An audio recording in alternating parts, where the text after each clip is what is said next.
Hey, absolutely, absolutely. And you know, starting off, and I started off in this profession, I started off at a school called Martin Luther King Academy.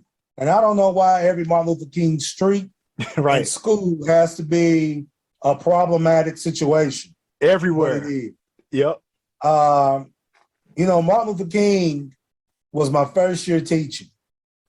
I had just started owning my clothing line and was going to the magic show. And, you know, I thought I was really going to get into the, you know, the business of, in the world of fashion, but God had a bigger plan for me. I started to see, you know, I was always having easy connections with the youth. You know, I would see kids gravitate to me. And, you know, I never really looked at it because remember, at some time in life, we all have a selfish mind state. You know, we're all trying to develop.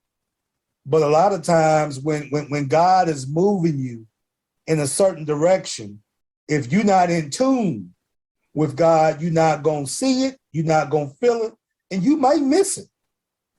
But I decided to get into teaching. And I said, okay, I was coaching.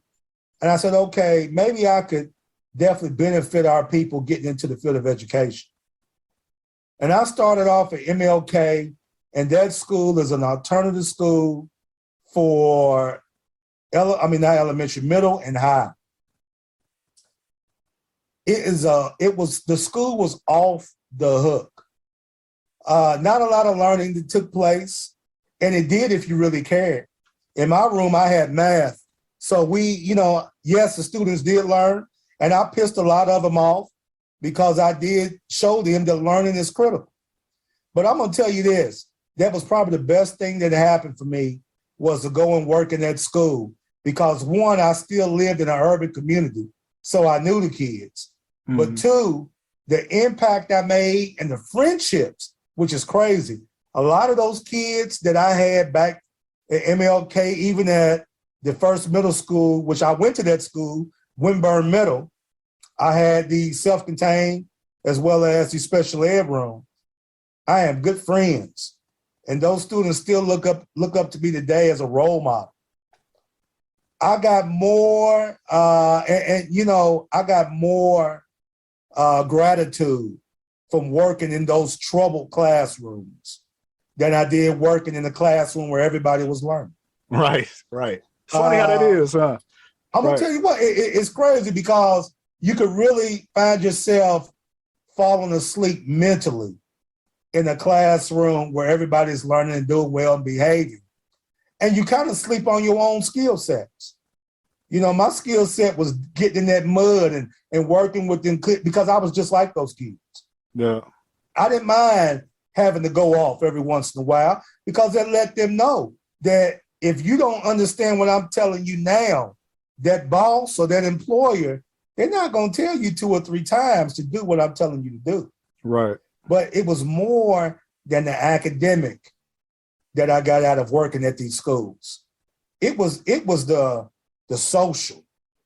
It was, shit, man, look, I know a couple kids that I've shifted their whole development. They got kids now.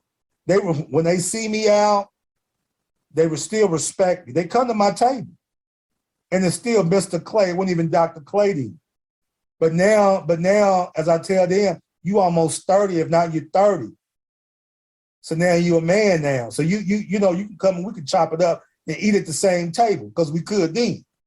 So those are the things that our kids are missing educationally is those strong Black males and females that really care about the direction of our youth.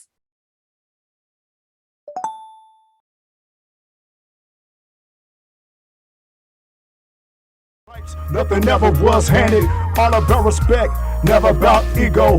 Wish I could have retired a long time ago and disappeared way beyond the trees. But my homies kept influencing me, said they needed to hear my lyrics, like my flow, cause they felt my spirit. Plus the people needed to hear it. A conversation with conscientious lyrics.